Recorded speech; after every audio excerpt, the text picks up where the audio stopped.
Another poignant story from war-torn Sarajevo tonight. 6,000 wanted to leave, but only 300 could go, and they were the lucky ones. Women and children today ran the gauntlet of snipers to escape the besieged city. It's the hardest decision any parent here will have to take. To keep their families together in this besieged city, or to send them away across 3 front lines and past the snipers who killed 2 children 11 days ago. These people decided the risks were worth it, that it was more dangerous to be in Sarajevo. Our town was just looked sniper. That was... They hate the Serbian gunmen who terrorized them. They are not normal human beings. About 350 children assembled in the Blitz center of the city. This family, like all of them, didn't know when they would see each other again. Everything destroyed, now they are separated, and he'll stay here to fight.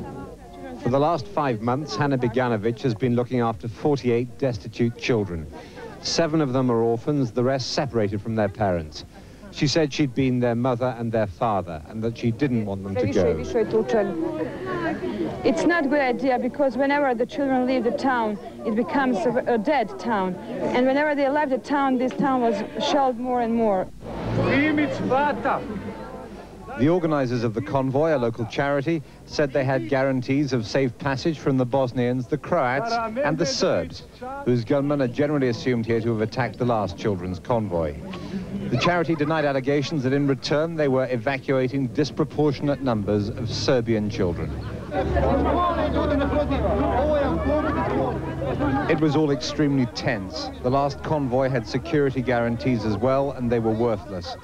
Some of the men tried to take their fear out on each other, and there were 6 hours of delays before they decided it was safe to leave.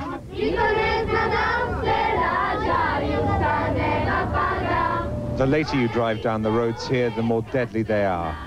The adults tried to keep the children occupied, but they couldn't fool the older ones about the danger ahead. These people have no idea when they'll be able to return. Some are talking about Christmas, others are saying they'll never come back to Sarajevo. The war has taken almost everything away from them. Until today, at least some still had the unity of their families. Now that has gone as well. In other world news tonight, help is on its way to the starving millions of Somalia. The United Nations is sending 500 armed troops to protect aid supplies from the armies fighting a civil war. No changes to the All Blacks lineup for this weekend as they prepare for the test against South Africa. The first All Black team to play in the Republic for 16 years was announced today. It's the same lineup which defeated the Wallabies in Sydney 3 weeks ago.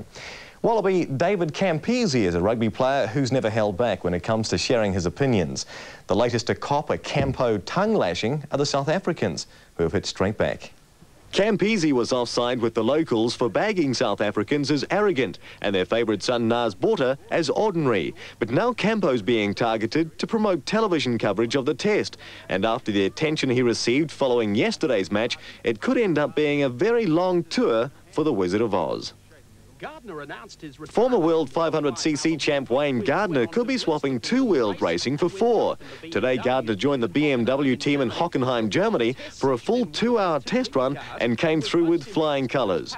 BMW are hoping to sign the Australian champion for the end of the German champs, and he's already earmarked to race at Bathurst in October. And 3 Kiwi drivers have been breaking records by racing round Mansfield non-stop since Monday, bar the odd pit stop. The trio have already broken 5 distance records and added 1 more this morning, covering 9,378 kilometres. The challenge winds up tomorrow after 120 hours, though the only spectators here seem unimpressed.